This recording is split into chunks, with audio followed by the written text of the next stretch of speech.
My name is Eric Jackson in Denver, Colorado, and this is my home brewery. Basically, I made this out of 304 stainless from material that I gathered from a job that I was on. I'm a certified welder, so weld fittings isn't really that hard for me to come by. And I ordered a couple of things online, like my March pump that's in the back. I ordered that online, and my wort chiller, I got that online also. And then things like this box, I was able to get that at the job that I was working at, just scrap material. And then I had some friends of mine that were able to help me hook up the electrical in the back so that basically I can turn my pump on with the flick of a switch. So basically, this is my hot liquor tank. I welded in some thermal wells just recently. A friend of mine gave me those because he does the same kind of work. And thanks, Andy. I hooked up the burners to the bottom of my hot liquor tank, and out of the bottom of my hot liquor tank, I can isolate this valve or turn it on, and it goes into my pump. And basically, however coming out of my pump, whatever valves I turn off or turn on, I can get the water or the wort and then get it to go into whatever keg that I want, or I can isolate it to where it goes into my heat exchanger.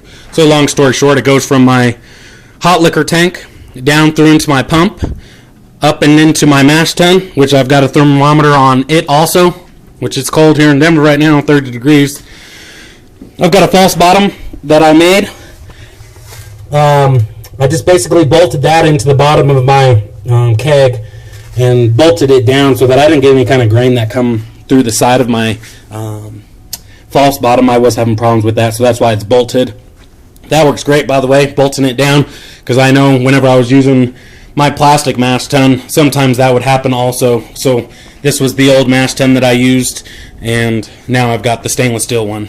And I insulated it also because, you know, if it's going to sit at a certain temperature for an hour and a half, 90 minutes or 60 minutes, depending on the recipe, you're going to need to have that mash temperature equalized. And I also made a lid, and I put some insulation on it also so that it'll sit in there nicely.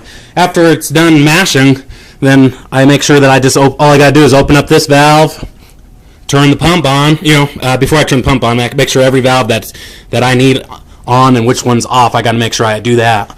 Then just flick a switch, and next thing you know, I've got I can boil off and put it back into my mash tun. Once that's running clear, then I can go ahead and turn this one off and basically go into my kettle. This is like a hop spider that I made out of stainless. It works pretty good. I know most people probably don't have access to this, but I basically made this from scratch. And then basically all I do is loosen this clamp up, and I can put a new strainer. I know people use the cheesecloth or paint strainer, whatever they want to do. So that's what I do for my hop additions. So this is my kettle. Once my boil gets gone, I can basically transfer my wort through the side of my keg down through the pump.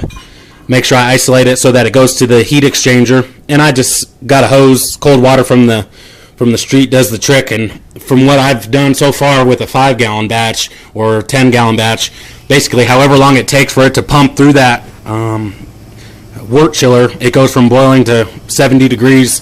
So that's anywhere from about 7 minutes, 10 minutes maybe. It just however long it takes for it to get through the heat exchanger, but it does come out 70 degrees on the other side.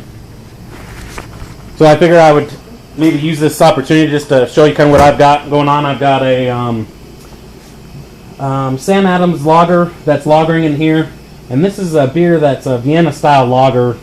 Technically, it's called Schildbrau. It's a Vienna lager, so we'll see how that one turns out. They're almost done lagering.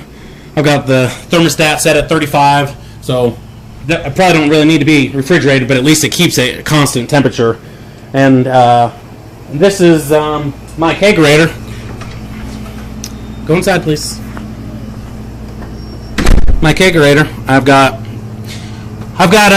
my beers aren't ready to drink just yet, so I've got some New Belgium beer in there, Fat Tire, things like that. Wine Coop beer, that's pretty good. It's a black lager. That's one of the local breweries here in Denver. And then some Honey Brown, I know they make that in New York. But basically, all of my home brew got drank, and I'm waiting for some of my beer to finish fermenting so that I can put that on tap. So my kegerator is pretty sweet. So everybody comes by and looks at it and they're like, holy crap, that kegerator's sweet. They don't really care about the brewery, but I think the brewery is more awesome than the kegerator.